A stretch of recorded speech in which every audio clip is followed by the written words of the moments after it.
अभी बताइए, आवाज वगैरह क्लियर आ रही है सभी लोगों को? जी सर। जी। Yes sir. अच्छा, ठीक है। तो बच्चे, आज जो हमारा सेशन है वो सीआरपीसी पे आप सभी लोगों को पता है। और सीआरपीसी के सेशन में हम कुछ नया शुरू करने जा रहे हैं बच्चे। अब नया क्या है बच्चे? समन और वारंट, ये दो ऐसे कॉन्सेप्ट्स हैं जिसको हम पढ़ेंगे, जिसको हम कवर करने की कोशिश करेंगे। आज की जो क्लास है और इनफैक्ट कल की भी जो क्लास होगी, वो एसेंशियली हम समवन को ही डिवोट करेंगे।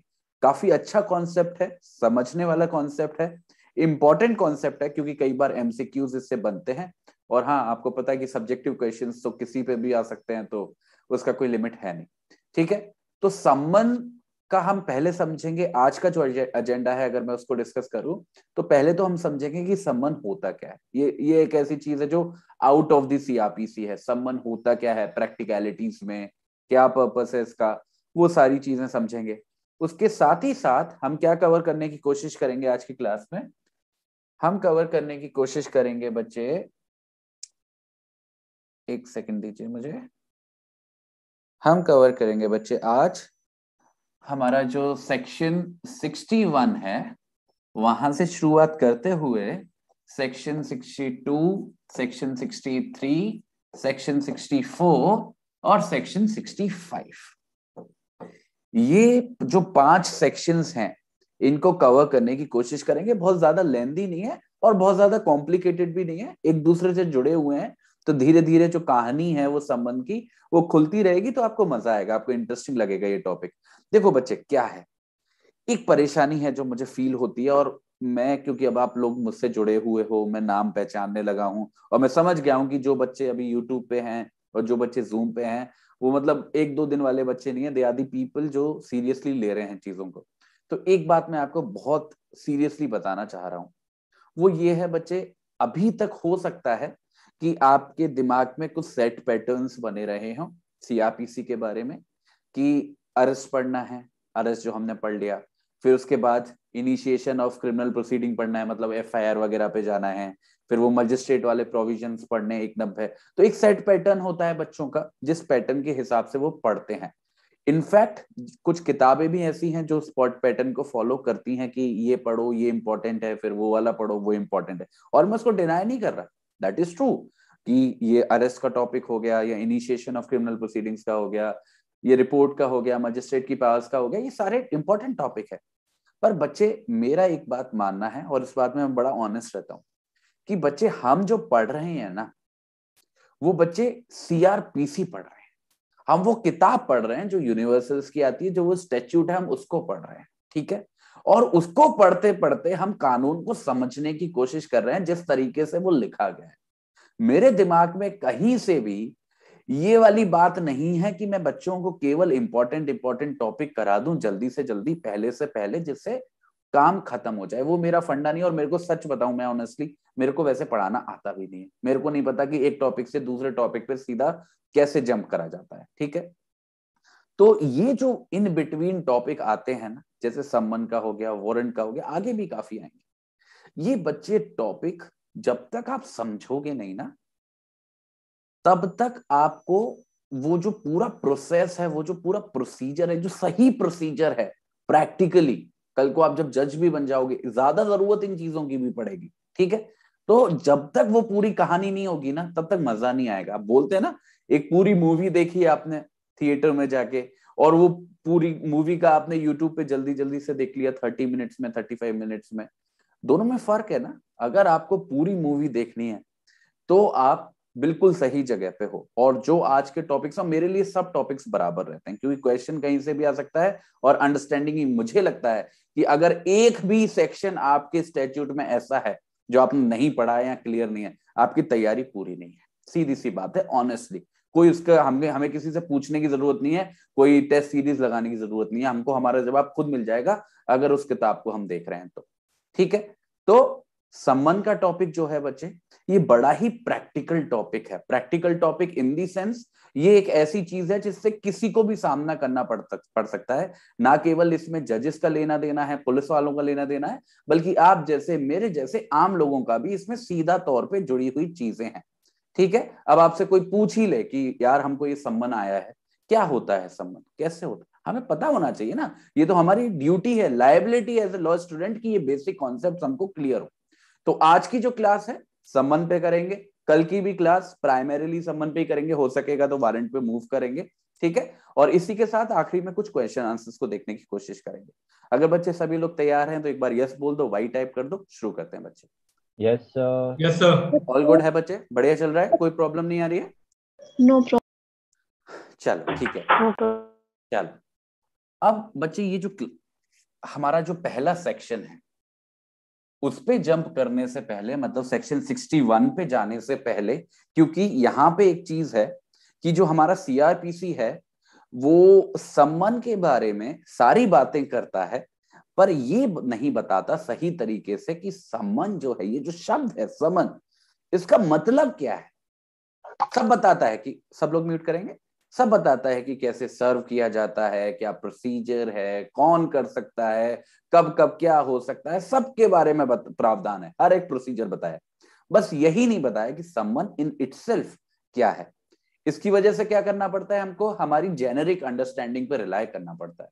अब वो डिपेंड करता है कि किसी बच्चे का एक्सपोजर कितना है, उसकी जेनेरिक अंडरस्टैंडिंग कितनी है, उस हिसाब से वो सम्मान को वो मान लेता है। पर अगर मेरे से आप पूछें कि आपको संबंध कैसे समझना है, तो संबंध को समझना बड़ा ही आसान है। संबंध को समझिए एक नोटिस के तौर पे बच्चे,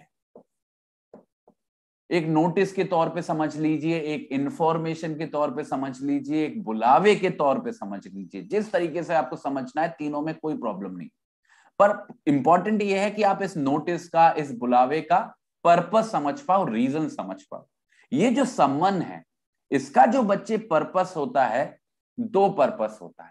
इसका पहला पर्पस तो होता है कि जिस भी व्यक्ति को ये दिया जाता है, उसको बोला जाता है, उसको बताया जाता है कि उसको कहां पे पहुंचना है, उसको कोर्ट में आना है, उसको न्यायालय में पहुंचना है। जिस भी न्यायालय ने उसको ये संबंध पहुंचा भेजा है, उसका मतलब क्या है कि उसको न्यायालय पहुंचना है। जैसे आपके घर में शादी का कार्ड आता है तो उसमें लिखा होता है ना कि यहां से आ रहा है और आपको शादी में जरूर जरूर आना है। तो वैसे ही संबंध होता है कि संबंध में लिखा होता है कि ये फलाना कोर्ट है, यहां पे आपको पहुंचना है। और ना केवल पहुंचना है, जो भी कार्यवाही आपके खिलाफ है, जिस भी वजह से आपको बुलाया जा रहा है, उसकी जवाबदेही भी करनी है। ये बड़ा इंपॉर्टेंट एस्पेक्ट है। कई बार हम इसको मिस कर देते हैं अपने आंसर्स में, हम केवल एपियर लिखाते हैं, आंसर नहीं लिखाते। दोनों दोनों चीजें संबंध में आती हैं, दोनों बातें संबंध में आती हैं। संबंध ये भी कहता है कि आपको कोर्ट में आना है, और ये भी कहता है कि कोर्ट में आके आपको जवाब देने हैं, एक्सप्लेनेशन देना है कि कोई व्यक्ति आपके खिलाफ ऐसा क्यों कह रहा है, या फिर आपके खिलाफ ऐसी कंप्लेंट क्यों आई है, या आपके खिलाफ हमको संबंध क्यों भेजना पड़ गया है। ठीक है, आपको जवाब देना है, तो आपको कोर्ट के सामने आना है और आपको जवाब देना है। ये दो बातों का काम करता है हमारा संबंध। और ये जो संबंध है, ये एक अकेला ऐसा तरीका है जिसको हम ऑफिशियल नोटिस के तौर पे मान सकते हैं कि कोर्ट का बुलावा एक ऑफिशियल बुलावा तभी कहलाया जाएगा जब वो सम्मन के थ्रू आया है। तो एक बार अगर किसी व्यक्ति पे, किसी डिफेंडेंट पे सम्मन सर्व हो जाते हैं, तो उसका मतलब क्या है कि उसके पास एक ऑफिशियल बुलावा आया है कोर्ट से, और उसे इसी के तरीके से पता चलता है कि उसके खिलाफ कोई केस फाइल हुआ है, कोई मुकदमा चल रहा है या चलाने की कोशिश की जा रही है। समझिए, ये जो सम्मन है इसकी वैल्यू ना केवल कोर्ट के लिए है, ना केवल उस इंस्टीट्यूशन के लिए है जो इस सम्मन को दे रहा है, जो इसको सर्व कर रहा है कि उस व्यक्ति को बुलाया जाए, कि उस व्यक्ति को जवाब देने पड़ेंगे, बल्कि वो जो व्यक्ति है जिस पे ये सम्मन सर्व किया जा रहा है, उसके लिए भी एक तरीके की ये प्राथमिक इंफॉर्मेशन हो जाती है, एक ऑफिशियल नोटिस हो जाता है कि साहब आपके खिलाफ ये मुकदमा दायर हुआ है, तैयारी कर ले। अब किसी के खिलाफ कोई मुकदमा दायर हो रहा है, अब उसको पता ही नहीं है, उसको भी तो तैयारी करनी पड़ेगी, उसको भी तो सोचना पड़ेगा, समझना पड़ेगा। ये जो सम्मन है ये उसको बताता है कि भाई ऐसा हो रहा है, आपको कुछ करना चाहिए इसके बारे में। ठीक है, तो जहां तक बात है कि इस शब्द का मतलब क्या है, सम्मन का मतलब क्या है, तो सम्मन एक तरीके का नोटिस होता है, एक तरीके का बुलावा होता है, जिसमें उस व्यक्ति को, जिसको वो सम्मन दिया गया है, बोला जाता है कि आपको कोर्ट के सामने आना है और आपकी जवाबदेही है किसी चीज के बारे में। और ये एक तरीके का ऑफिशियल नोटिस होता है जिसमें डिफेंडेंट को, जिस व्यक्ति को सर्व किया गया, ये बताया जाता है कि भाई साहब आपके खिलाफ मुकदमा दायर हो गया है, अब आपको इसके बारे में सोचना शुरू कर देना चाहिए।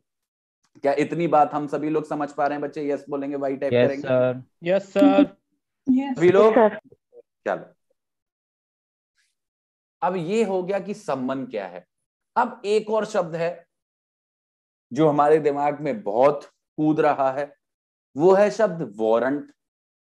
तो एक सम्मन में और एक वारंट में क्या फर्क होता है ये भी समझना है, क्योंकि मैंने आपको बताया कि कल की क्लास में या फिर अगले वीक हम वारंट को ही समझेंगे कि वारंट क्या होता है। तो अभी अगर व्यवहारिक तौर पे देखें, डिटेल में ना जाते हुए केवल इंट्रोडक्टरी लेवल पे अगर देखें, तो हमें बस ये समझना है कि कोई भी जो क्रिमिनल केस होता है, ध्यान से देखना बच्चे, जो कोई भी एक क्रिमिनल केस है उसको दो भागों में बांटा जा सकता है। मतलब जितने भी क्रिमिनल केसेस हैं, जितनी भी क्रिमिनल प्रोसीडिंग है, वो इन दो में से किसी एक तरीके के ही होंगे। या तो बच्चे वो ऐसे केस होंगे जिसमें कोर्ट सम्मन इशू करेगा, या फिर वो ऐसे केस होंगे जिनमें कोर्ट वारंट इशू करेगा। इन दोनों में से एक चीज का होना जरूरी है, ठीक है। तो हर एक क्रिमिनल प्रोसीडिंग में जो प्रोविजन है वो या तो सम्मन केस का होगा या फिर वारंट केस का होगा। अब सवाल ये उठता है कि कब कब सम्मन की बात आएगी और कब कब वारंट की बात आएगी। तो जो हमारा सेक्शन 2W है, जिसको हम पढ़ चुके हैं शुरू की क्लासेस में, वो कहता है कि कोई भी केस सम्मन केस तब ही कहलाएगा। ध्यान से देखना बच्चे, डेफिनेशन का तरीका समझो। कोई भी केस सम्मन केस तभी कहलाएगा जो कि एक अपराध से जुड़ा हुआ है, मतलब उसमें कोई अपराध इन्वॉल्व होना चाहिए, तभी किसी दस्तावेज को आप सम्मन बोलोगे। तो वो एक अपराध से जुड़ा हुआ है, और एक ऐसा केस है जिसमें वारंट इशू नहीं किया जा सकता है। दो बातें हैं और दोनों ही बहुत महत्वपूर्ण है।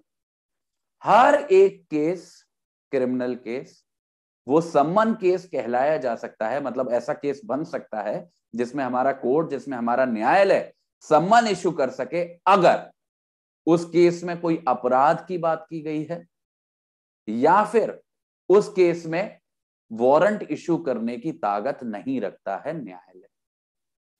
ये जो दोनों ही रिक्वायरमेंट्स हैं, अगर ऐसी कोई भी सिचुएशन है, कोई भी वाद है, कोई भी केस है, उस केस को बच्चे हम लोग कॉन्फिडेंटली एक सम्मन केस बोल सकते हैं। अपराध इन्वॉल्व है और वो वारंट केस नहीं है। पर वहीं जब हम वारंट केस की डेफिनेशन देखते हैं 2X के अंदर, उसमें सही में बताया गया है कि एक वारंट केस और एक सम्मन केस होने में असल फर्क क्या है। और इसमें बताया गया है कि हर एक केस एक वारंट केस कहलाया जाएगा अगर वो किसी अपराध के बारे में, वही बात जो सम्मन के साथ है वो यहां पे भी है, वो भी किसी अपराध के बारे में है, पर यहां पे जो अपराध है जिसके बारे में वो केस है, उसमें जो सजा दी जा सकती है, ध्यान से सुनना इस बात को, जो अपराध इन्वॉल्व है यहां पे, उसमें जो सजा दी जा सकती है, उसमें या तो मृत्यु दंड दिया जा सकता है, या किसी को आजीवन कारावास दिया जा सकता है, इंप्रिजनमेंट फॉर लाइफ दिया जा सकता है, या फिर कोई भी ऐसी सजा दी जा सकती है जो 2 साल से ज्यादा हो। ध्यान से देखिएगा, हर एक केस जिसमें मृत्यु दंड का प्रावधान है, आजीवन कारावास का प्रावधान है, या फिर 2 साल से ज्यादा के कारावास का प्रावधान है, हर एक केस वो वारंट केस कहलाएगा बच्चे। तो जहां तक इस वारंट केस की बात है, उसके बारे में तो बड़ा आसान है समझना कि कोई भी केस जिसमें जो अपराध किया गया है, जो भी अपराध इन्वॉल्व है, अगर उसमें सजा 2 साल से ज्यादा की है तो वो एक वारंट केस है, क्योंकि 2 साल से ज्यादा, इंप्रिजनमेंट फॉर लाइफ भी 2 साल से ज्यादा, और डेथ पेनल्टी तो है ही है। ठीक है, तो अगर कोई भी केस है जिसमें जो सजा है वो 2 साल से ज्यादा है, इंप्रिजनमेंट फॉर लाइफ है, या फिर डेथ पेनल्टी है, वो एक वारंट केस कहलाएगा। वहीं हर एक केस जिसमें सजा 2 साल या 2 साल से कम है, वो कौन सा केस बन जाएगा? एक सम्मन केस। क्यों? क्या बताया था? कौन सा केस सम्मन केस होता है? वो केस जिसमें कोई अपराध इन्वॉल्व है और जिसमें जो केस एक वारंट केस नहीं है। और मैंने आपको बता दिया, हर वो केस जिसमें 2 साल से ज्यादा की सजा है, आजीवन कारावास का प्रावधान है या फिर डेथ पेनल्टी है, वो वारंट केस है। तो बचे कौन से केस? केवल वो केस जिसमें सजा 2 साल या 2 साल से कम की है, वही केस सम्मन केस कहलाते हैं। तो सीधा सीधा अगर हम इसको रखें, इतनी सारी लाइनों को, इतनी सारी इंफॉर्मेशन को अगर हम आम भाषा में, जो बात आपको अपने नोट्स में लिखनी चाहिए, ऐसे लिख सकते हैं कि सम्मन केस और जो वारंट केस है, इनमें बस फर्क इतना सा है कि वारंट केस के में जो सजा है वो 2 साल से ज्यादा की हो सकती है, और जो सम्मन केस है उसमें जो सजा है वो 2 साल या 2 साल से कम हो सकती है। हर ये केस, हर एक अपराध जिसके बारे में वो केस चल रहा है, उसमें अगर सजा ये या फिर ये है तो वो एक सम्मन केस है। और अगर वो अपराध जिसके बारे में केस चल रहा है, जिसके बारे में ये वारंट या सम्मन इशू किया जा रहा है, अगर उसमें सजा 2 साल से ज्यादा, इम्प्रिजनमेंट फॉर लाइफ या डेथ पेनल्टी है, तो वो एक वारंट केस है। क्या हम सभी लोग इस बात को क्लियरली समझ पा रहे हैं? यस बोलेंगे, वाई टाइप करेंगे। Yes sir. Yes sir. चलो, बहुत बढ़िया है। हाँ बच्चे, यूट्यूब वाले बच्चे वीडियो को लाइक जरूर कर दो बच्चे, मैं भूल जाऊं तो आप अपनी जिम्मेदारी मत भूला करो। चलो ठीक है, ये तो बात हो गई बच्चे हमारी वारंट केस और सम्मन केस की। अब आते हैं, जंप करते हैं सीधे सीधे हमारा जो सम्मन होता है, कि वो सम्मन दिखता कैसा है। एक सम्मन में क्या क्या बातें लिखी होती हैं, ये भी तो पता होना चाहिए। हम लोग लॉ स्टूडेंट्स हैं, हम जब तक उस चीज को नहीं समझेंगे, उसके बारे में कानून को कैसे समझ लेंगे, है ना? बड़ी अजीब सी सिचुएशन हो जाएगी वरना। तो एक डॉक्यूमेंट में क्या क्या कंटेंट्स होते हैं, क्या क्या चीजें लिखी होती हैं? सबसे पहली चीज तो लिखी होगी कोर्ट का नाम, कि कौन से कोर्ट से ये सम्मन आया है, क्योंकि उस कोर्ट सम्मन का पर्पस ही ये है कि वो कोर्ट बुला रहे हैं, तो ये तो बताओ कि कौन से कोर्ट आना है। दुनिया में इतने कोर्ट हैं, कहां पहुंच जाए, है ना? तो सबसे पहली चीज लिखी होगी उस कोर्ट का नाम जिसने उस सम्मन को इशू किया है। ठीक है, उसके साथ साथ आप खुद लॉजिक लगाओ, क्या क्या लिखा होगा? उस व्यक्ति का नाम और उस व्यक्ति का पता, जिसको सम्मन सर्व होना है, जिसको सम्मन दिया जा रहा है, जिसको बुलावा भेजा जा रहा है, तो उसका नाम और पता नहीं दोगे तो सम्मन कैसे सर्व होगा? तो नाम और पता लिखा होगा उस व्यक्ति का।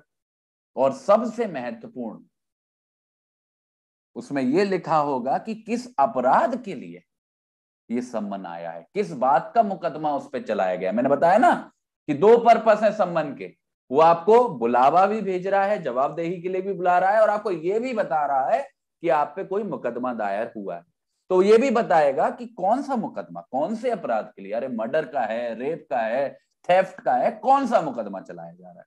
तो सम्मन में यह भी लिखा होगा कि किस अपराध के सिलसिले में उसको सम्मन आया है। और आखिरी जो सबसे इंपॉर्टेंट चीज है, जो सम्मन को एक ऑफिशियल नोटिस बनाएगी, उसको ऑथेंटिसिटी देगी, वो है उस पर सील लगी होगी, कोर्ट की मोहर लगी होगी कि ये आया है, मतलब कोई नकली सम्मन नहीं है, असली सम्मन है, इस कोर्ट से आया है। तो क्या क्या चीजें हमको दिखती हैं किसी भी सम्मन में? ये 4 चीजें। सबसे पहले तो जिस कोर्ट ने उस सम्मन को भेजा है उसका नाम, दूसरा जिसको सम्मन सर्व किया गया है उसका नाम और पता, तीसरा किस अपराध के लिए उसको सम्मन इशू किया गया है उस अपराध की डिटेल, और आखिरी में जो कोर्ट है जिसने भी उस सम्मन को इशू किया है वो अपनी उस पर मोहर लगाएगा। ये 4 चीजें आपको हर एक सम्मन में दिख जाएंगी। ठीक है, क्या हम सभी लोग इस बात को समझ पा रहे हैं? यस बोलेंगे, वाई टाइप करेंगे बच्चे। Yes sir. Yes sir. अभी तक कोई परेशानी नहीं है? बढ़िया चल रहा है सब कुछ? Yes sir. Yes sir. चलो अब देखो हमारे जो सीआरपीसी के प्रावधान है, अब आते हैं सीआरपीसी के प्रावधान पे। जो सबसे पहला सेक्शन है सीआरपीसी का जिसको हमको समझना है, वो है बच्चे सेक्शन 61। अब कहानी शुरू हो गई, ठीक है, अब हम कानून पे आ गए। हमने जो कॉन्सेप्ट वाली बात थी वो समझ ली, हमारा जो कॉन्सेप्ट है वो क्लियर हो चुका है। अब समझते हैं कि प्रोसीजर क्या है। Sir repeat again sir. क्या चीज रिपीट करूं बच्चे? सर स्टार्टिंग से सर जल्दी से एक बार रिपीट सर। नहीं कुछ नहीं, देखो मैं आपको यहाँ पे ऐसे खड़े खड़े होके ये रिपीट कर देता हूँ, कुछ उसमें बहुत ज्यादा आपको दिमाग नहीं लगाना। देखो नहीं सर, मेरा सर नेटवर्क कट गया सर वो तो स्टार्टिंग से सर। कोई नहीं, वीडियो पड़ी रहेगी वो देख लेना आप दोबारा, ठीक है बच्चे? वो टाइम बहुत वेस्ट हो जाएगा ना, शुरू से पूरी उसको करना। अगर मैं आप आपको मुझे भेज देंगे टुडे वीडियो सर। वो थोड़ी बहुत देर के लिए अवेलेबल रहती है, लगभग 11 साढ़े 11 बजे तक रहती है, ठीक है? यूट्यूब पर। हाँ जी बच्चे। चलो अब देखते हैं कि किसी भी संबंध का क्या फॉर्म होता है, ठीक है? किस तरीके का दिखता है कोई भी संबंध। जो ये पहला ही प्रोविजन है जो हमारा सेक्शन 61 है, मैं आपको शुरू में ही बता दूं, ये सबसे महत्वपूर्ण सेक्शंस में से एक है। ऐसा मैं क्यों बोल रहा हूं देखो आप समझ जाओ। ये कहता है, सबसे इंपॉर्टेंट बात, सबसे ज्यादा एमसीक्यू बनते हैं बच्चे यहां से, क्या कहता है कि जो एक संबंध है वो बच्चे राइटिंग में होना चाहिए। हमेशा एक संबंध लिखित होगा। कभी भी ऐसा नहीं है कि जज साहब ने कहा कि उस व्यक्ति को बुला लाओ और वो व्यक्ति चल दिया कि जज साहब ने बुलाया है चलो, नहीं। हमेशा एक संबंध राइटिंग में होगा, हमेशा लिखित होता है। दूसरी इंपॉर्टेंट बात, जो संबंध सर्व किया जाता है, किसी भी पार्टी को जब संबंध दिया जाता है उसको असली संबंध नहीं, उसको उस संबंध की कॉपी दी जाती है, ठीक है? जो बुलावा होता है उसके हाथ में जो हम देते हैं उसके असली संबंध नहीं देते, संबंध की कॉपी उसके हाथ में देते, ठीक है? तो हमेशा सर्व्ड एंड डुप्लीकेट होता है। और ये जो संबंध है इस पे दस्तखत होते हैं बच्चे। ये देखो ये इंपॉर्टेंट बात है, ये जो संबंध दिया गया है राइटिंग में, इस पे दस्तखत होते हैं किसके? प्रिसाइडिंग ऑफिसर के। प्रिसाइडिंग ऑफिसर मतलब जो जज साहब बैठे हुए हैं न्यायालय में, जो जज साहब बैठे हुए हैं कोर्ट पे गद्दी पे, वो उस पे दस्तखत करते हैं। या फिर अगर हाई कोर्ट चाहे तो वो किसी अलग व्यक्ति को बिठा सकते हैं इसी काम के लिए कि वो समन्स पे साइन कर सके। मानो किसी समय पे हाई कोर्ट को लगा कि बहुत ज्यादा भार है जजेस के ऊपर, अब उनसे छोटे मोटे दस्तखत वस्खत वाले काम ना कराए जाएं, तो अगर वो चाहते हैं किसी इस पे डिफरेंट ऑफिसर को अपॉइंट कर सकते हैं जिसके पास ये पावर होगी कि वो चाहे तो संबंध पे साइन कर सकता है और उसका साइन काफी माना जाएगा, जज साहब की साइन करने की जरूरत नहीं है। तो ये किसकी मर्जी है? हाई कोर्ट की मर्जी है, ठीक है? और आखिरी में वो बात मैंने बताई दी कि हमेशा जब भी समन सर्व होंगे उस पर कोर्ट की मोहर जरूर लगेगी। मोहर का होना बहुत जरूरी है क्योंकि that is the only proof of authenticity. ऐसे ऐसे केसेस आपको मिलेंगे जहां पे किसी व्यक्ति पे पूरी तरीके से सर्व किया गया नोटिस और उसने मना कर दिया, वो आया ही नहीं कोर्ट पे। क्यों? उसने बोला कि मुझे भरोसा ही नहीं हुआ, इस पे मोहर का है, ऐसे तो मुझे कोई भी भेज सकता है समन, है ना? तो मुझे इसकी ऑथेंटिसिटी पे, ओरिजिनलिटी पे बिलीव ही नहीं हुआ। तो जो स्टैंप है, जो सील है, उसका होना बड़ा जरूरी है। तो हमारा सेक्शन 61 क्या पॉइंट्स बता रहा है संबंध के बारे में, उसमें देखो। एक तो संबंध बच्चे हमेशा राइटिंग में होगा और हमेशा जो व्यक्ति जिसको सर्व किया जा रहा है उसको एक कॉपी सर्व करी जाएगी और इस संबंध पे दस्तखत होते हैं किसके? हमारे जज साहब के आमतौर पे। और अगर हाई कोर्ट चाहे तो किसी और एक व्यक्ति को इसी काम के लिए बिठा सकता है कि वो दस्तखत करता रहे। और हमेशा हर एक संबंध पे कोर्ट की सील लगी हो। बस ये 4 पॉइंट है जो आपको सेक्शन 61 के बारे में याद रखने। क्या हम सभी लोग क्लियर हैं इनके बारे में? कोई परेशानी है? सर। अच्छा क्लियर है बच्चे 100%? यस सर क्लियर है। चलो अब बढ़ते हैं अगले सेक्शन पे। अगला जो सेक्शन है बच्चे हमारा है सेक्शन 62। अब ये सेक्शन 62 सीधे तौर पे जुड़ा हुआ है सेक्शन 61 से, ठीक है? ये क्या कहता है इसको भी देख लेते हैं। इसमें बस बातें थोड़ी सी ज्यादा हैं पर घबराना नहीं है। सेक्शन 62 का पर्पस है ये बताता है कि ये जो संबंध है उसको सर्व कैसे किया जाता है, मतलब जिस व्यक्ति को दिया जा रहा है उसको दिया कैसे जाता है, उसकी तामील कैसे होती है, तो ये समझेंगे। अब देखना बच्चे, अब यहाँ पे आपकी किताब खुल जानी चाहिए और नोट्स वगैरह बनने शुरू हो जाने चाहिए। जो भी बच्चे संबंध है उसकी जो सर्विस होती है, सर्विस मतलब उस व्यक्ति को संबंध देना, उस व्यक्ति तक संबंध पहुंचाना, ये जो संबंध है उसकी जो सर्विस है बच्चे, वो या तो पुलिस ऑफिसर करते हैं या फिर कोर्ट का कोई ऑफिसर करता है जिस कोर्ट ने इशू किया है, या फिर कोई और पब्लिक सर्वेंट करता है। केवल ये 3 कैटेगरी के ही लोग ऐसे लोग हैं जिनके पास ये ताकत है, या रादर जिनकी ये जिम्मेदारी है कि वो नोटिस को, सम्मन को सर्व करे किसी पार्टी पे। कोई भी आम व्यक्ति या कोई भी पोस्टमैन नोटिस को सर्व नहीं करता है, सम्मन को सर्व नहीं करता है। अगर सम्मन सर्व होना है तो वो या तो पुलिस वाला, और सबसे व्यवहारिक तौर पे प्रैक्टिकली सबसे ज्यादा कॉमन यही है, या तो पुलिस वाला सर्व करता है, या फिर कोर्ट का कोई अफसर सर्व करता है, या फिर कोई और पब्लिक सर्वेंट, कोई लोक सेवक सर्व करता है। केवल इन 3 लोगों के पास ये अथॉरिटी है या पावर है जिसको जो सम्मन सर्व कर सकते हैं। अब ये डिपेंड करता है कि कोर्ट की क्या डायरेक्शंस है, उनके हिसाब से ऐसा हो जाता है। पर एक बहुत महत्वपूर्ण बात है, जो कोई भी सम्मन है बच्चे, वो पूरी कोशिश यही रहती है कि जिस व्यक्ति के खिलाफ है, मतलब जिस व्यक्ति के लिए वो सम्मन है, उसी को दिया जाए, उसको पर्सनली सर्व किया जाए, या तो उस तक पहुंचा दिया जाए या उसको दिखा दिया जाए। दोनों ही स्थितियों में ये होना जरूरी है कि जो सम्मन है उसी व्यक्ति तक पहुंचे जिसके बारे में वो बात करता है। ठीक है, क्या बोल रहा हूं मैं? जो सम्मन है उसकी सर्विस या तो पुलिस वाला या कोर्ट का ऑफिसर या फिर पब्लिक सर्वेंट करेगा, और ये जो सर्विस है हमेशा पर्सनली करी जाएगी, उस व्यक्ति तक पहुंचाया जाएगा, चाहे उस तक डिलीवर करके पहुंचाया जाए, चाहे उसको टेंडर कर दिया जाए, चाहे उसके सामने रख दिया जाए। ठीक है, और हमेशा, ये बात तो मैंने आपको भी पहले बता दी कि जो सम्मन है एक डुप्लीकेट कॉपी हमारी मिल जाती है किसको, जिसको सम्मन सर्व हुआ है, उसके साथ साथ एक और कॉपी लेके जाता है वो व्यक्ति, मतलब 2 कॉपी लेके जाता है। जो भी सम्मन सर्व कर रहा है, चाहे वो पुलिस वाला हो, चाहे कोर्ट का ऑफिसर हो, चाहे पब्लिक सर्वेंट हो, वो 2 कॉपी लेके जाता है सम्मन की अपने हाथ में।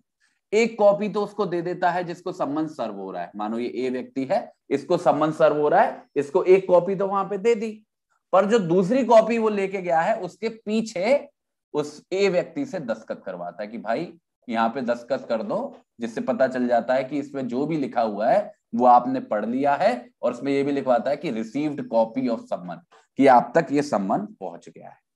ठीक है, तो डुप्लीकेट कॉपी एक उसको देगा और दूसरी डुप्लीकेट कॉपी पे उस व्यक्ति के साइन करा लेगा कि हाँ सम्मन की सर्विस हो गई है। क्योंकि अगर कल को ये व्यक्ति कोर्ट नहीं पहुंचा तो परसों को ये ना कह सके कि अरे मुझे तो सम्मन मिला ही नहीं। जो पुलिस वाला है, जो पब्लिक सर्वेंट है, जो कोर्ट का ऑफिसर है, वो ऐसा दिखा देगा उसके मुंह पे कि साहब ये देखो तुम्हारे दस्तखत हैं, और ये देखो ये रहा सम्मन, तो आपने बिना पढ़े दस्तखत कर दिए, और यहाँ पे आपने लिखा है रिसीव्ड कॉपी, मतलब आपको कॉपी भी मिली है। तो जिससे वो पीछे ना हट पाए इस बात से, इसलिए दूसरी कॉपी पे उसके दस्तखत करा लेते हैं। तो क्या क्या बातें हमने सीखी हैं यहाँ पे? हमने यहाँ पे 3 बातें सीखी हैं जो इंपॉर्टेंट है हमारे लिए। पहली बात इंपॉर्टेंट ये है कि सर्विस हमेशा इन 3 व्यक्तियों के द्वारा ही हो सकती है, police officer, officer of court या फिर पब्लिक सर्वेंट। जो सर्विस है वो हमेशा पर्सनल होनी चाहिए, उस व्यक्ति तक पहुंचनी चाहिए, ये इंपॉर्टेंट है। और तीसरा, जब एक डुप्लीकेट कॉपी दे दी जाएगी तो दूसरी डुप्लीकेट कॉपी पे क्या कर लिए जाएंगे, हस्ताक्षर ले लिए जाएंगे। मतलब हर एक व्यक्ति जो सम्मन को सर्व कर रहा है वो किसी भी सम्मन की 2 कॉपियां लेके जाएगा, एक कॉपी दे देगा, दूसरे पे हस्ताक्षर लेके वापस कोर्ट को जमा कर देगा कि साहब ये देखो मैं हस्ताक्षर ले आया, इसका मतलब ये है कि सम्मन सही से सर्व हो गया है, केस को आगे बढ़ाओ।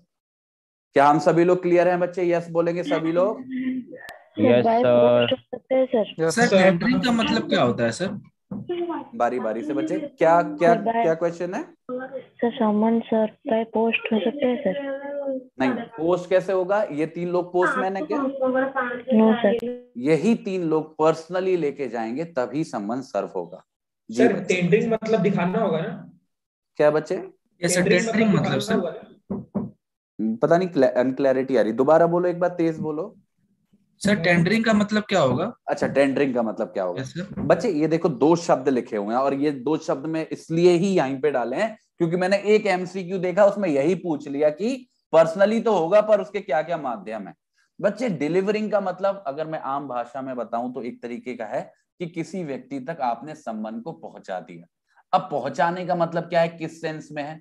अब जब आगे के सेक्शंस हम पढ़ेंगे तो आप ऐसी स्थितियों को पाओगे जब आप सम्मन देने गए और वो व्यक्ति मिला नहीं, आपने 2-3 बार कोशिश कर ली, तो ऐसी स्थिति में क्या कर सकते हैं, क्या प्रावधान है।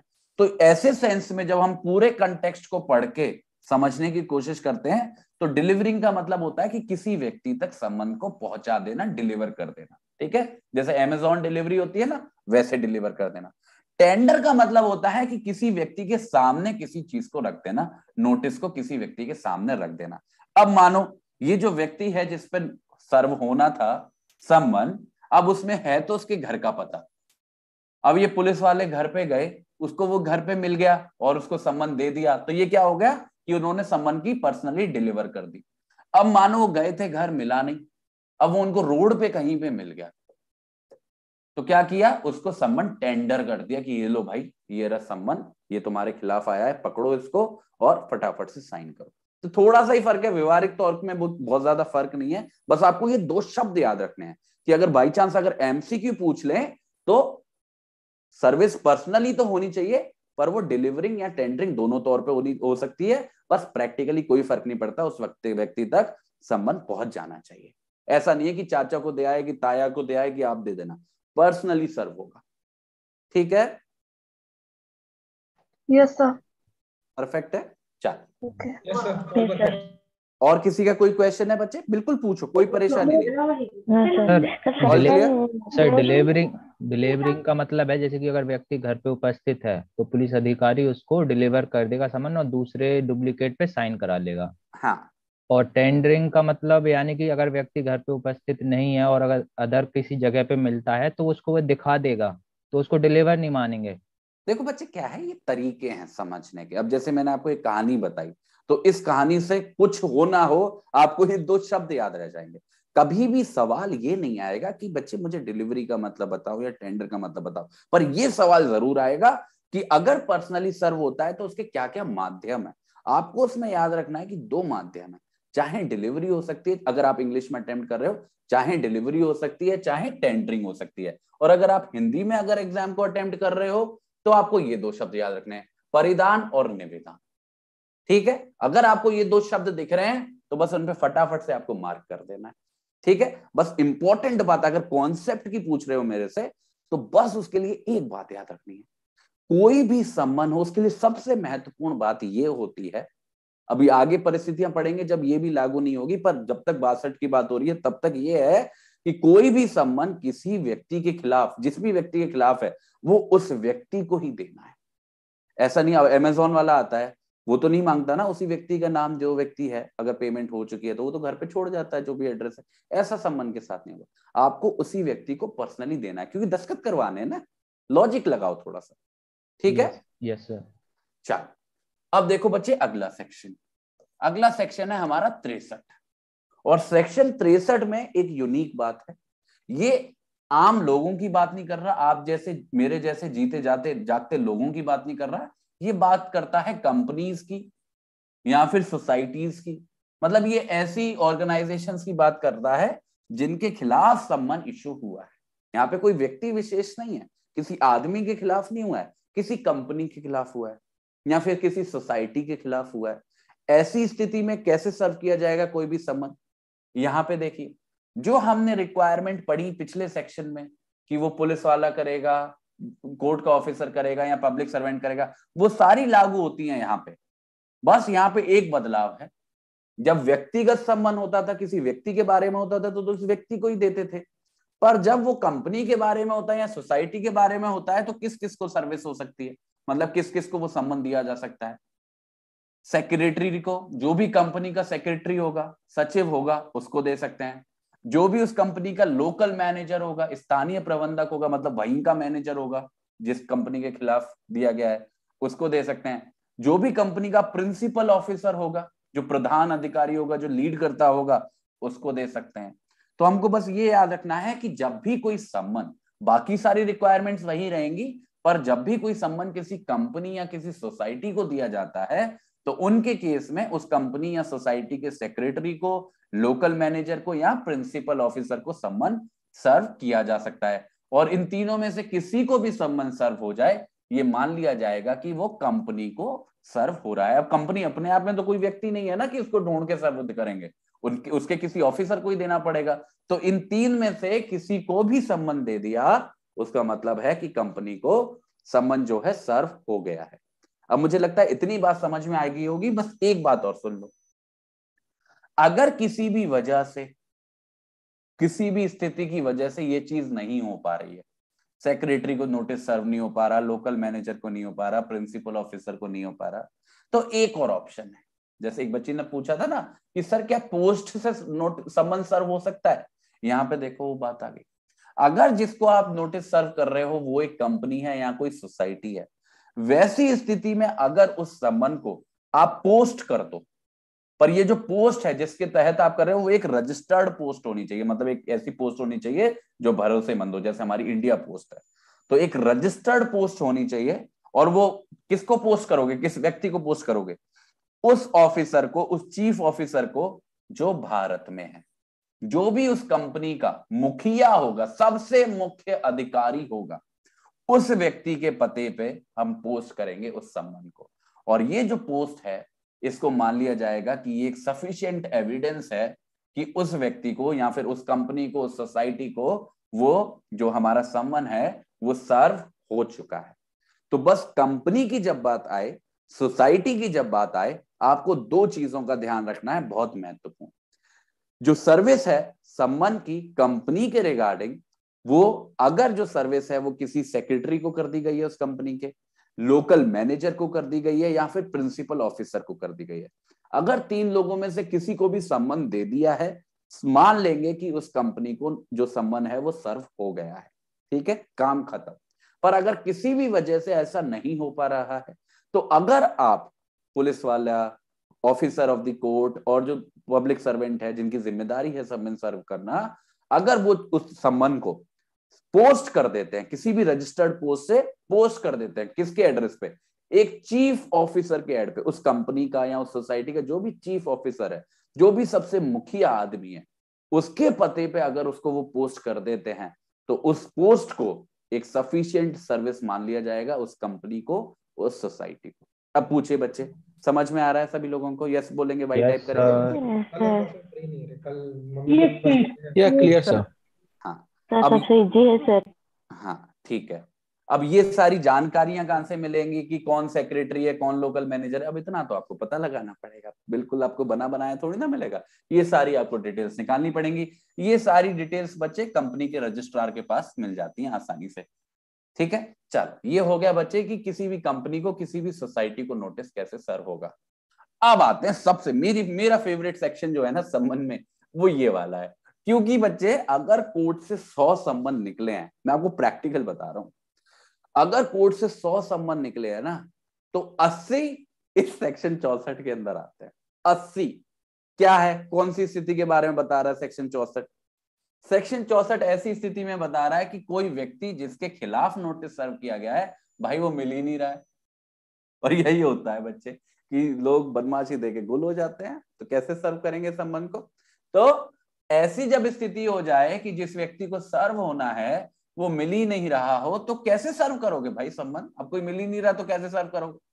अगर ऐसी परिस्थिति बन गई है कहीं पे कि सम्मन सर्व हो ही नहीं पा रहा है क्योंकि वो व्यक्ति मिल ही नहीं रहा है, और ये जो परिस्थिति है ये पूरी कोशिश कर ली, पूरी इंटेलिजेंस दिखा ली, समझदारी दिखा ली, 10 बार कोशिश कर ली, 50 बार कोशिश कर ली, सब कुछ पता कर लिया, आदमी कहाँ रहता है कहाँ नहीं रहता, सब कुछ करने के बाद भी उस पुलिस वाले के द्वारा, ऑफिसर ऑफ द कोर्ट के द्वारा या पब्लिक सर्वेंट के द्वारा पूरी कोशिश करने के बाद भी नहीं मिल पा रहा भाई, नहीं सर्व हो पा रहा नोटिस, तो क्या करेंगे? दूसरा रास्ता है, वो जो व्यक्ति है जिसके खिलाफ नोटिस है, उसके परिवार के कोई भी जो एडल्ट मेल है,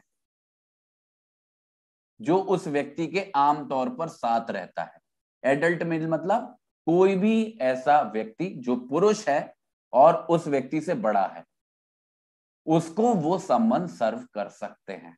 और अगर ऐसा करते हैं, अगर हम इस एडल्ट मेल को ये सम्मन सर्व कर रहे हैं क्योंकि वो व्यक्ति नहीं मिल रहा है, तो उस एडल्ट मेल के हम साइन लेंगे वही वही प्रोसेस होगा। 2 कॉपी लेके जाएंगे, एक कॉपी तो हमने दे दी एडल्ट मेल को और दूसरी कॉपी पे पीछे दस्तखत करा लिए कि सम्मन ये है, पढ़ लिया, और एक कॉपी रिसीव कर ली। तो यहाँ पे जो हमारे एडल्ट मेल साहब हैं, जो परिवार के आदमी हैं, जो उसके साथ ही रहते हैं, वो उस पे दस्तखत करेंगे। ठीक है, एक बार दोबारा बता रहा हूं, ध्यान से सुनना। सेक्शन 64 ऐसी स्थितियों में के बारे में बात कर रहा है जब कोई व्यक्ति जिसके खिलाफ सम्मन है वो मिल ही नहीं पा रहा है पूरी कोशिश करने के बावजूद। अगर ऐसी स्थिति है तो सम्मन सर्व किया जा सकता है किसी भी एक पुरुष व्यक्ति को जो उस घर में बड़ा है और आमतौर पर उसी व्यक्ति के साथ रहता है जिसके खिलाफ सम्मन है। तो 3 चीजें हैं, वो पुरुष होना चाहिए, लिख लेना बच्चे नोट्स में, वो पुरुष होना चाहिए, एडल्ट होना चाहिए, एडल्ट का मतलब है वो 18 साल से ऊपर होना चाहिए आमतौर पे, ठीक है, 18 साल से ऊपर होना चाहिए, और उस व्यक्ति के आमतौर पे, जरूरी नहीं है हमेशा, आमतौर पे जितना सुना है आसपास वाले लोगों से, जितनी जानकारी है, उससे ये लगता है कि ये व्यक्ति आमतौर पे उस व्यक्ति के साथ रहता है। तो मेल होना चाहिए, एडल्ट होना चाहिए और साथ में रहना होना चाहिए। अगर ऐसा है तो इस एडल्ट मेल को वो नोटिस सर्व कर देगा और उस व्यक्ति के क्या ले लेगा, उस पे साइन कि हमारा ऐसा हो गया है। अगर ये सारी चीजें कर दी गई हैं, इस केस में भले ही जो सम्मन है वो पर्सनली सर्व नहीं हो पाया उस व्यक्ति पे जिसके खिलाफ वो था, पर अगर इस एडल्ट मेल पे सर्व हो गया है तो ये मान लेंगे कि जो सम्मन है उसकी सर्विस हो गई है। पर बच्चे याद रखना, हर एक स्थिति में नहीं है कि अगर वो नहीं मिला तो आप दे आए, वो मिलना भी नहीं चाहिए और उसको ढूंढने की पूरी भरसक कोशिश भी हो जानी चाहिए उसके बाद। ये बच्चे आखिरी ऑप्शन है, ये पहला ऑप्शन नहीं है कि आप घर गए, अच्छा भाई साहब हैं घर पे, नहीं है तो लो, ऐसा नहीं, उसे ढूंढो, 10 बार जाओ, जब नहीं मिले तब आखिरी ऑप्शन की कुछ हो ही नहीं रहा भाई, मिल ही नहीं पा रहा, तब देना है किसी एडल्ट मेल को। ऐसा नहीं है कि वो सब्स्टिट्यूट बन जाएगा। कानून वही है कि हर एक सम्मन किसी भी व्यक्ति पे पर्सनली सर्व करना है, मतलब उसी व्यक्ति को देना है, पर ये एक एक्सेप्शन की तरह ट्रीट कर सकते हो, पर ये बहुत ही लिमिटेड सिचुएशंस में अप्लाई होगा जब कोई व्यक्ति मिल ही नहीं पा रहा है पूरी ड्यू डिलिजेंस करने के बाद भी। कभी भी गलती से भी बच्चे इस शब्द को मत भूल जाना, ड्यू डिलिजेंस का मतलब है पूरी कोशिश कर ली, पूरे हाथ पैर मार लिए, तब भी नहीं मिला, तब जाके दोगे, ठीक है। और इसमें बस एक आखिरी बात है बच्चे, किसी भी तौर पे किसी भी नौकर को, किसी भी सर्वेंट को, किसी भी सेवक को, एक सेकंड बच्चे, किसी भी नौकर को, किसी भी सर्वेंट को कभी भी फैमिली का मेंबर कंसीडर नहीं किया जा सकता इस सेक्शन के लिए, ठीक है, याद रखना है इस बात को। ये जो हमने बोला ना कि किसी भी एडल्ट मेल को दे दे अगर वो नहीं मिल पा रहा है पूरी ड्यू डिलिजेंस करने के बाद भी, तो यहाँ पे बस हमको एक बात याद रखनी है कि ये जो कोई घर में काम करने वाला कोई नौकर है, किसी भी स्थिति में उस नौकर को हम ये नहीं मान लेंगे कि वो एक एडल्ट मेल है, मतलब किसी भी स्थिति में नौकर को हम सम्मन सर्व नहीं करेंगे। अब मानो आप घर गए, पुलिस वाला घर गया, 50 बार घर चला गया, वो व्यक्ति मिलता ही नहीं है, हर बार एक नौकर दरवाजा खोलता है और वो बोलता है साहब घर पे नहीं है, साहब घर पे नहीं है, साहब घर पे नहीं है। ऐसी स्थिति में आप उस नौकर को, भले ही वो एडल्ट हो, भले ही वो आदमी हो, भले ही वो मेल हो, भले ही वो उस घर में हमेशा साथ में रहता हो उस व्यक्ति के, फिर भी उसको नोटिस सर्व नहीं कर सकते, क्योंकि जिसको नोटिस सर्व किया जा रहा है वो उसके परिवार का ही बंदा होना चाहिए। फैमिली लिखा हुआ है बच्चे, एडल्ट मेल फैमिली मेंबर, परिवार का बंदा होना चाहिए। नौकर को, सर्वेंट को कभी वो भले ही कितना प्यार करते हो, कुछ भी हो, परिवार का बंदा नहीं माना जा सकता है। अब बताइए क्या हम सभी लोग समझ पा रहे हैं सेक्शन 64 को? डाउट है। Yes sir. हाँ, डाउट है तो पूछे बच्चे फटाफट से। यहाँ पर एडल्ट मेल फैमिली लिखा हुआ है, सपोज दैट कोई ऐसा सिचुएशन होता है जहाँ पर फैमिली में माँ और बेटे दोनों ही रह रहे हैं और बेटा अगर किसी ऑफेंस में वो भाग जाता है घर से, तो उस केस में तो मेल है ही नहीं वो कोई मेंबर, तो कैसे सर्व होगा समन? नहीं होगा फिर। ये मेल क्यों है, ऐसा डिस्क्रिमिनेशन क्यों है यहाँ पर? खराब लग रहा है ना? Yes sir. अब ये जो सीआरपीसी है हमारा, ये बच्चे, ये लास्ट टाइम जो इसमें इन प्रावधानों में जो कोई बदलाव है ये 1973 का है। उसके बाद कुछ, ये केवल एक नहीं है, कुछ ऐसे इंस्टांसेस हैं जहां पे हमको ये चीज देखने को मिलती है कि प्रायोरिटी मेल को दी जा रही है, जो कि गलत भी लगती है, आज के जमाने में बहुत ज्यादा गलत लगती है। पर पार्लियामेंट, मुझे नहीं लगता कि इसके पीछे कोई इंटेंशन है, बट उनको टाइम नहीं मिल पा रहा है या इस तरफ ध्यान नहीं जा रहा है कि वो इस चीज को जेंडर न्यूट्रल करे। पर हाँ, जैसा कानून हमारा भी कहता है, क्योंकि हमें कानून से स्टिक करना है, तो कानून हमारा भी यही कहता है, आपका सेक्शन अभी यही शब्द को इस्तेमाल करता है कि वो मेल होना चाहिए, एडल्ट होना चाहिए और फैमिली का मेंबर होना चाहिए और आमतौर पर उसके साथ रहता होना चाहिए। ये 4 रिक्वायरमेंट्स है किसी भी व्यक्ति की। ठीक है बच्चे? सर अगर किसी महिला के लिए इशू किया जाता है सम्मन, देन किसी के लिए भी हो, महिला के लिए हो, आदमी के लिए हो, कानून वही रहेगा। नोटिस अगर आप किसी वो व्यक्ति नहीं मिल रहा है और किसी दूसरे व्यक्ति को सम्मन दे रहे हैं, तो केवल एडल्ट मेल फैमिली मेंबर और साथ में रहने वाला व्यक्ति। सर महिला का कोई नहीं है तो नहीं क्या होगा सर, समझ? फेल हो जाएगा, तो रिपोर्ट करना पड़ेगा वापस कोर्ट जाके कि भैया नोटिस सर्व नहीं हो पाया है। Yes sir. ठीक है, क्लियर है बच्चे? हम सभी लोग यस बोल दो एक बार लास्ट बार। Yes yes sir. Sir. Yes sir. चलो, यूट्यूब पे भी बच्चे वाई टाइप करते रहो, जिससे मुझे पता चलता रहे सब कुछ बढ़िया चल रहा है। क्लियर है सब कुछ? चलो अब देखो अगला सेक्शन। अगला जो सेक्शन है बच्चे हमारा सेक्शन 65 है। बड़ा इंटरेस्टिंग सा सेक्शन है। अब आपके दिमाग में मूवी घूमने लगेगी, ऐसा मजा आएगा। अब ये आखिरी सेक्शन है, तो आज तो मुझे लग रहा है आपका दिमाग में ज्यादा कोई परेशानी हुई नहीं होगी, मजा आ रहा होगा आपको। अब देखो सेक्शन 65 क्या कहता है। सेक्शन 65 बात करता है एफिक्सेशन की, सम्मन्स के। इसको इसी शब्द से याद रखो, एफिक्सेशन मतलब सम्मन को कहीं पे लगा देना। देखना बच्चे, जैसे हमने पिछले सेक्शन में परिस्थिति पढ़ी कि सम्मन सर्व हो ही नहीं पा रहा है, ठीक है, हमने पढ़ा सेक्शन 62 कि किसी भी व्यक्ति को हमको सम्मन सर्व करना है, पर्सनली सर्व करना है, वो सारी रिक्वायरमेंट पढ़ी 62 में, 63 में। 64 में हमने ये भी पढ़ लिया कि अगर कोई व्यक्ति नहीं मिल पा रहा है तो किसी एडल्ट मेल फैमिली मेंबर को दे दो। पर अगर उसके अंदर भी नहीं हो पा रहा, जैसा आप लोग बता रहे थे कि कोई मेल है ही नहीं, वो अपनी माँ के साथ ही रहता है, तो क्या होगा? ऐसी स्थिति में एक और ऑप्शन, अगर किसी भी वजह से किसी व्यक्ति पे सम्मन सर्व नहीं हो पा रहा है, ना ही 62 के अंदर, ना ही 63 के अंदर, ना ही 64 के अंदर, ऐसी स्थिति में वो जो सम्मन है उसको चिपकाया जा सकता है, अफिक्स किया जा सकता है। मतलब उसकी एक कॉपी, उस सम्मन की एक कॉपी चिपकाई जा सकती है, अफिक्स की जा सकती है, लगाई जा सकती है। कहां पे? एक बढ़िया सी जगह पे, जो जगह बिल्कुल कहीं छुपी हुई ना हो, बिल्कुल कोई भी व्यक्ति, मतलब जहां पे भी वो लगाई जा रही है, जिस घर में भी वो लगाई जा रही है, वहां से वो बिल्कुल मतलब सामने वाली दीवार पे ही लगा दिया या गेट के ऊपर ही लगा दिया, जहां से वो आसानी से दिख सके। तो एक बढ़िया सी जगह पे किसी भी घर में, जिस घर में वो व्यक्ति रहता है, जो पता लिखा हुआ है, उस घर पे वो उसको चिपका देंगे। मानो पुलिस वाले गए सम्मन को सर्व करने, ठीक है, अब सम्मन को सर्व करने पहुंचे, अब वो व्यक्ति मिलता ही नहीं है यार, मिलता ही नहीं है। एक बार गए, 2 बार गए, 3 बार गए, अब उसके घर में जाते हैं तो उसके घर में उसका नौकर है, और नौकर को हम फैमिली मेंबर नहीं मान सकते, या उसकी माँ है, माँ मेल मेंबर नहीं हो सकती, तो कैसे सर्व करें? 62 भी फेल है, 63 भी फेल है, 64 भी फेल है। तो परेशान मत हो, क्या करो, सम्मन की कॉपी लो, उल्टी करो, फेविस्टिक लगाओ, दरवाजे पे चिपका, खत्म। या फिर दीवार पे चिपका दो, नोटिस बोर्ड है तो नोटिस बोर्ड पे चिपका दो, ठीक है। आपने अफिक्सेशन किया एक उस घर में जिस घर में वो रहता है, और आप चिपका के आ गए। आपने ये जो काम किया, अपना ये जो सम्मन आप वहां पे चिपका के आए हो,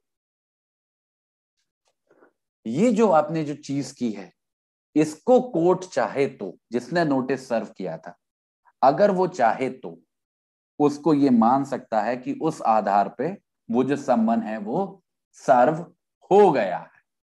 कोर्ट चाहे तो, ये बात मैं बड़ा इंपॉर्टेंट बोल रहा हूं। बाकी सारे प्रोविजंस में मैं बोल रहा था, अगर पर्सनली सर्व हुआ है तो सर्व हो गया है, अगर एडल्ट मेल मेंबर को दे दिया है तो सर्व हो गया है। पर ये जो अफिक्सेशन वाली परिस्थिति है, जब आप चिपका के आए हो, ऐसी स्थिति में जरूरी नहीं है कि ये माना ही जाए कि सम्मन सर्व हो गया है। ऐसी स्थिति में जो कोर्ट है वो एक इंक्वायरी करेगा। इंक्वायरी मतलब देखेगा यार कि आप जो चिपका के आए सम्मन, क्या कोई चांसेस हैं कि जिस व्यक्ति के खिलाफ है उसको वो दिखा होगा? पूछेगा आस पड़ोसियों से, क्या साहब आए थे क्या? अगर ऐसा कोई भी एविडेंस मिल रहा है कि उस बंदे को जिसके लिए वो संबंध था उसकी नजर पड़ गई होगी या उसने देख लिया होगा वो संबंध, मतलब वो घर आया है, तो उसको सर्विस मान लेगा कि हाँ सर्विस हो गई है संबंध की, क्योंकि उसे पता चल गया, उसके गेट पे लगा के आए हैं, घर आया है तो गेट तो देखा ही होगा। पर अगर किसी भी वजह से कोर्ट अपने आप को सेटिस्फाई नहीं कर पा रहा है कि चुपकाने के बावजूद जिस व्यक्ति के खिलाफ वो सम्मन इशू किया था उसको इसकी जानकारी हो पाई है, मानो वो घर ही नहीं आया वापस, ऐसी स्थिति में कोर्ट ये कह सकता है कि हम उस चुपकाने वाले सम्मन को सर्विस नहीं मानेंगे और हम एक नया सम्मन इशू करने का ऑर्डर देते हैं। दोबारा से सम्मन इशू किया जाए और दोबारा से वो सारी कोशिश की जाए जो पहले की गई थी। पहले उसे पर्सनली सर्व करने की कोशिश की जाए, फिर देखा जाए कि उसके फैमिली में कोई एडल्ट मेल मेंबर है जो उसके साथ रहता है, उसको सर्विस करने की कोशिश की जाए। अगर फिर से नहीं होता है तो फिर से चुपका के आओ, तो पूरी प्रक्रिया दोबारा करो। ठीक है, तो एक बार रिवाइज कर रहा हूं, ध्यान से देख लेना बच्चे इस सेक्शन को। सेक्शन 65 हमारी ऐसी स्थिति के बारे में बात कर रहा है जब कोई सम्मन जो है वो सर्व नहीं हो पाया है इनमें से किसी भी सेक्शन के अंदर, ना ही 62 के अंदर, ना ही 63 के अंदर, ना ही 64 के अंदर। पूरी कोशिश करने के बावजूद सब कुछ ट्राई कर लिया, नहीं सर्व हो पा रहा सम्मन। ऐसी स्थिति में जो भी व्यक्ति सम्मन को सर्व करने गया है वो सम्मन को अफिक्स कर देगा, चिपका देगा, लगा देगा। क्या? सम्मन की एक कॉपी ऐसी जगह पे उस घर में जिसमें सर्विस करने गया है जहां पे वो आसानी से देखी जा सके। दरवाजा सबसे कॉमन है, ठीक है, उस पे लगा देगा। ठीक है, और अब ऐसी स्थिति में ये कोर्ट की मर्जी हो जाएगी कि वो देखेगा कि उसे क्या लगता है सारे सर्कमस्टांसेस को देख के कि उस व्यक्ति को उस सम्मन के बारे में जानकारी मिल गई होगी या नहीं। अगर उसे लगता है कोर्ट को कि जानकारी मिल गई होगी तो मान लेगा कि उसको चिपकाने से सर्विस हो गई है। पर अगर कोर्ट को लगता है कि उसे चिपकाने के बावजूद जानकारी नहीं मिल पाई है तो उसको सर्विस नहीं मानेगा और एक नए सम्मन इशू करने का ऑर्डर दे देगा। अब बताइए बच्चे, क्या सेक्शन 65 समझ में आ रहा है? यस बोलेंगे, वाई टाइप करेंगे बच्चे। Yes clear sir. Yes sir, yes sir. Clear है 100%? Yes yes sir. चलो यस ठीक सर। ठीक है बच्चे। हाँ, रोशनी पूछ रही है रिसीविंग कैसे मिलेगी? बच्चे वो मैंने बोला ना, दूसरी कॉपी पे साइन करके देंगे जिससे पता चलेगा कि हाँ हो गया। ठीक है, चलो। सर तो बट 65 में सिग्नेचर का बात नहीं है तो सर। हाँ बच्चे, उसमें तो दीवार पे उस पे चिपका के आ रहे हैं ना, दरवाजे पे सिग्नेचर किसके लेंगे? और ये भी तो देखो, सबसे बड़ी परेशानी 65 के साथ ये है कि आपने चिपका भी दिया तब भी जरूरी नहीं है कि वो सर्विस मानी जाए, है ना? Yes sir. तो एक परेशानी भी है, साइन नहीं हुए हैं तो दोनों ही है, स्थिति को बैलेंस करने की कोशिश की गई है। ठीक है, चलो अब हमारा जो प्रावधान है, जो प्रोविजन से संबंध को लेके, वो हमारे खत्म हो गए। एक बार मैं हेडिंग बता देता हूँ जिससे आपका एक रिवीजन हो जाए। सर 61 से बिफोर सर मैं नहीं रहता। हाँ, सेक्शन 61 से देखो देखो देखो, कोई परेशान, बिल्कुल परेशान मत हुआ करो आप लोग ना। आप परेशान होते हो तो मेरे को बड़ा वो लगता है। देखो, सम्मन क्या होता है? सम्मन एक ऐसा डॉक्यूमेंट होता है जो राइटिंग में होता है, जो किसी व्यक्ति को दिया जाता है उसको ये बताने के लिए कि उसके खिलाफ कोई मुकदमा दायर हुआ है। और उस सम्मन का पर्पस क्या है? उसको बुलाया जा रहा है कोर्ट की, भाई साहब आप कोर्ट आओ और जवाब दो इस मुकदमे का जो आपके खिलाफ फाइल हुआ है। ये तो सम्मन है कि सम्मन क्या है, उसका पर्पस क्या है। अब जो सम्मन है वो कैसा होता है, क्या होता है, वो सेक्शन 61 हमको बता देता है। ये कहता है जो सम्मन है वो हमेशा लिखित में होना चाहिए, राइटिंग में होना चाहिए। सम्मन की हमेशा एक कॉपी दी जाती है और वो जो कॉपी है, जो सम्मन की दी जा रही है उस पर साइन कराते हैं। कौन साइन करता है? हमारे जज साहब साइन करते हैं, या फिर अगर हाई कोर्ट चाहे तो किसी और व्यक्ति को अपॉइंट कर सकता है कि वो सम्मनों पे साइन करे। ठीक है, और हमेशा ये बहुत जरूरी है कि हर एक सम्मन पे कोर्ट की मोहर लगी हो। ये बात हमने 61 में है। 62 बताता है कि सम्मन को सर्व किया जाए, कैसे जाता है। सर्विस कौन करता है? पुलिस ऑफिसर या फिर कोर्ट का ऑफिसर या फिर कोई पब्लिक सर्वेंट। ठीक है, हमेशा सम्मन पर्सनली सर्व किया जाता है, चाहे वो डिलीवर करके चाहे वो टेंडर करके। परेशान नहीं होना है, 2 शब्दों को याद कर लेना है। सम्मन की हमेशा एक डुप्लीकेट कॉपी सर्व की जाती है और दूसरी कॉपी पे साइन करवा लेता है वो व्यक्ति जो सम्मन को सर्व कर रहा है। 63 बात करता है कंपनी की और सोसाइटी की। ये कहता है अगर किसी कंपनी या सोसाइटी को सम्मन सर्व करना है तो उसके सेक्रेटरी को दे दो, लोकल मैनेजर को दे दो या प्रिंसिपल ऑफिसर को दे दो। अगर तीनों में से किसी को नहीं दे पा रहे हो तो एक पोस्ट कर दो सिंपल, ऐसे व्यक्ति को जो उस कंपनी का मुखिया हो, ठीक है, उसको कर दो, बात पूरी हो जाएगी। अगर ऐसी स्थिति हो जाए कोई व्यक्ति जिसका नोटिस सर्व, जिसको सम्मन सर्व करना है वो मिल ही नहीं पा रहा है, पूरी कोशिश कर ली भाई नहीं मिल पा रहा है, ऐसी स्थिति में उसके परिवार में जो भी कोई एक पुरुष हो जो एडल्ट हो और उसके साथ रहता हो, उसको वो सम्मन सर्व कर दो और उसके दस्तखत करवा लो, मान लिया जाएगा कि सम्मन सर्व हो गया। पर किसी भी स्थिति में एक नौकर को परिवार का सदस्य नहीं माना जा सकता है। आखिरी है 65। अगर किसी भी वजह से, चाहे 62 के अंदर, चाहे 63 के अंदर, 64 के अंदर, 62 के अंदर मतलब पर्सनली सर्व नहीं हो पाया, 63 के अंदर मतलब कंपनी को सर्व नहीं हो पाया, 64 के मतलब कोई एडल्ट मेल मेंबर नहीं मिला, अगर तीनों सेक्शंस के अंदर अगर सर्व नहीं हो पा रहा है सम्मन, तो कुछ मत करो, सम्मन को चिपका दो, ठीक है, और ऐसी जगह पे चिपकाओ घर की जहां पे वो अच्छे से देखी जा सके। अब ऐसी स्थिति में अगर जज साहब को लगेगा कि सम्मन के बारे में उस व्यक्ति को पता चल गया होगा तो मान लेगा कि सर्विस हो गई है, पर उसे लगेगा कि किसी वजह से नहीं पता चल पाया चिपकाने के बावजूद, तो उसको नहीं मानेगा। क्या हम सभी क्लियर हैं? यस बोलेंगे बच्चे, वाई टाइप। यस सेक्शन 63 का थोड़ा लास्ट वाला पार्ट बताइएगा फिर से। Yes sir. कौन सा वाला पार्ट बच्चे? वो सर, अगर वो सेक्रेटरी, लोकल मैनेजर या प्रिंसिपल ऑफिसर को नहीं सर्व हो पाया तो चीफ ऑफिसर इन इंडिया, क्या लिखा हुआ है वो? Chief officer in India. Chief officer का मतलब यहाँ पे एक ऐसा अधिकारी उस कंपनी का जो सबसे सीनियर हो, जो उस कंपनी के कंट्रोल में, पर वो भारत में हो, इंडिया में हो। अब कोई कंपनी है, उसके 4 लोग बाहर रहते हैं, मालिक, एक मालिक भारत में रहता है, तो जो भारत में मालिक रहता है उसको पोस्ट कर दो, ठीक है। Yes sir. वो कंपनी का चीफ ऑफिसर ना, जो हाँ, कंपनी का चीफ ऑफिसर। बस सर पोस्ट के थ्रू नहीं ना भेज सकते हैं सर, वो तो रजिस्टर्ड पोस्ट के थ्रू लिखा हुआ है। हाँ, रजिस्टर्ड पोस्ट के थ्रू, पोस्ट के थ्रू कर रहे हो तो रजिस्टर्ड पोस्ट के थ्रू, और ये पोस्ट के थ्रू केवल एक कंपनी की सर्विस के लिए इस्तेमाल की जा सकती है, किसी व्यक्ति को सर्विस नहीं करी जा सकती पोस्ट से। ओके, ठीक है। Registered post mean sir? Registered post मतलब जिसको सरकार के द्वारा रजिस्ट्रीकृत किया गया है। इंडिया पोस्ट हमारे यहाँ मानी जाती है एक रजिस्टर्ड पोस्ट है। Yes sir.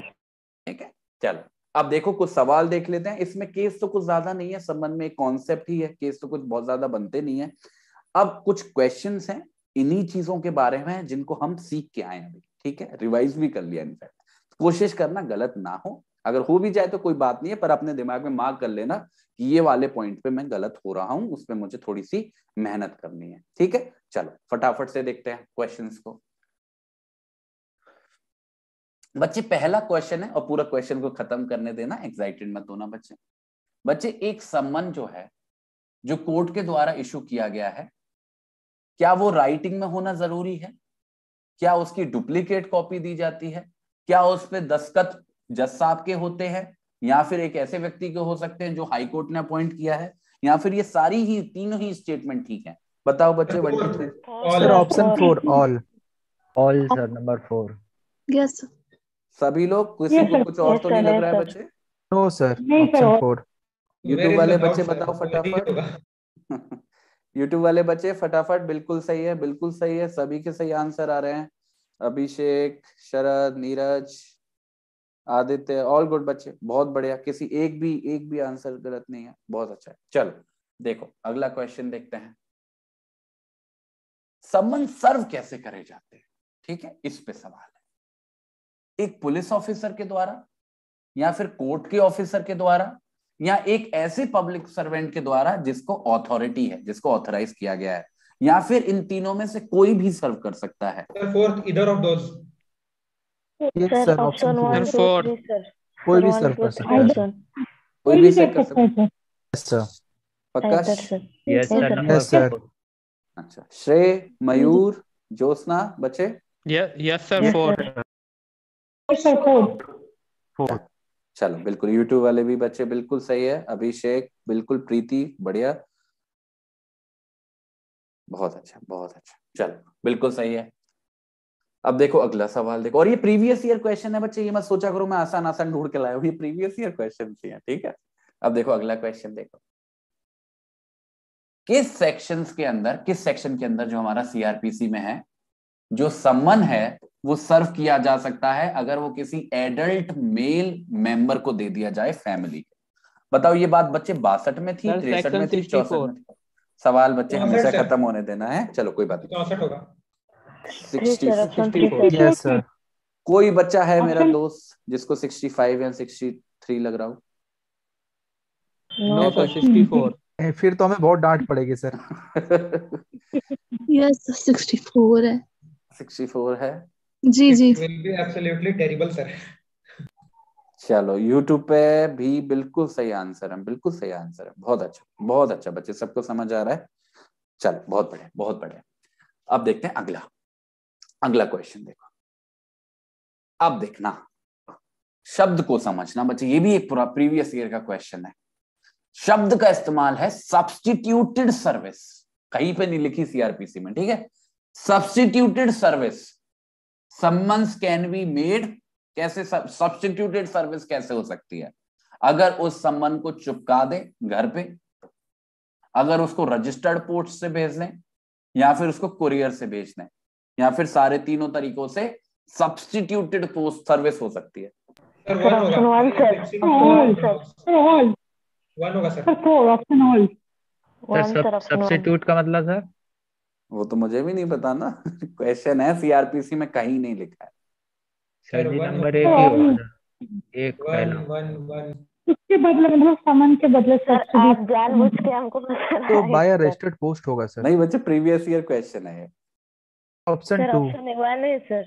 ऑप्शन 1 यूट्यूब पे भी, यूट्यूब पे भी आधी आ गई एक्सेप्शन है सर। ऑप्शन 1 सर जी। अब ये सब्स्टिट्यूटेड सर्विस कौन सी है? अब अच्छा मुझे बताओ, रजिस्टर्ड पोस्ट से कब सर्विस कर सकते हैं बच्चे? कंपनी और सोसाइटी को सर। सर कंपनी और सोसाइटी 63 ओनली जब वो प्रिंसिपल ऑफिसर और आपके लोकल मैनेजर वगैरह नहीं मिल पाए तब चीफ ऑफिसर ऑफ इंडिया जो है कंपनी के। जब सर सामान कुड नॉट सर्विस है 62, 63, 64 के सेक्शन में वो सब्स्टिट्यूट है सर। और ये अफिक्सेशन वाली बात कब जाके आ पाती है बच्चे? सर ये 65 में है, जब वो 5 में सर कोई एडल्ट फैमिली मेंबर भी नहीं मिले तो उसको क्या बोलते हैं, कॉन्स्पिशियस प्लेस में चिपका देते हैं, हम लोग फिक्स कर देते हैं जहां से दिखे। और फिर भी कोर्ट अगर सेटिस्फाइड है तभी मानेगा कि वो डीली सर्व्ड है, अगर सेटिस्फाइड नहीं है तो फिर से फ्रेश समन इशू करेगा सर। अच्छा, सही कह रहा है मयूर, ये सही कह रहा है अभिनय? Yes sir, yes sir, option 1 ही लग सही रहा है। बता रहे सब? Yes sir. Yes sir. 1 कर दें कि 2 कर दें? सर 1 करते हैं। करिए सर 1 को। सर 1 करते हैं। आपके इच्छा पर आधारित है सर। नो सर 1 तो एक सब्स्टिट्यूट है ना। हाँ बच्चे, इसका आंसर 1 होगा। और तीसरा तो कैसे भी नहीं हो सकता, कुरियर तो कैसे भी नहीं हो सकता, ठीक है? पोस्ट केवल कंपनी के बारे में है, ठीक है? तो इसका आंसर अगर करने को मैं भी करता तो इसका 1 ही करता। थोड़ा इसमें कंफ्यूजन तो है, ठीक है? अब देखते हैं ये वाला सवाल, देखते हैं, ये आखिरी सवाल है भाई, ठीक है? क्रिमिनल केस के अंदर जो सम्मन्स की सर्विस है वो किसी विटनेस को, अब देखो आप पूछ रहे थे ना, किसी विटनेस को, ये हमने पढ़ा नहीं है आज, ये हम कल पढ़ेंगे, पर मैं सवाल आज पूछ रहा हूं आपसे कि क्रिमिनल केस के अंदर सम्मन की सर्विस करनी है विटनेस को, कैसे हो सकती है?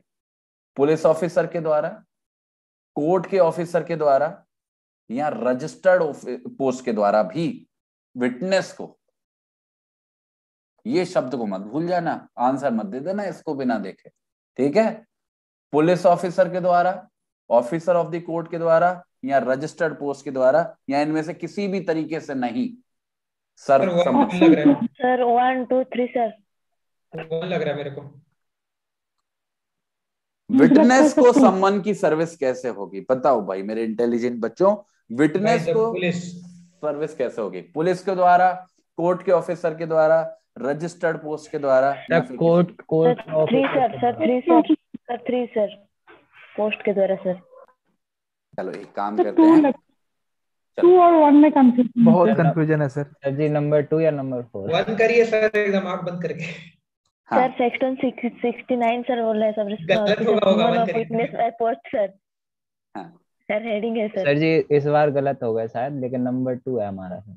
चलो अब ये देखो तो... आप सब लोगों को मैं धोखा देने वाला हूं।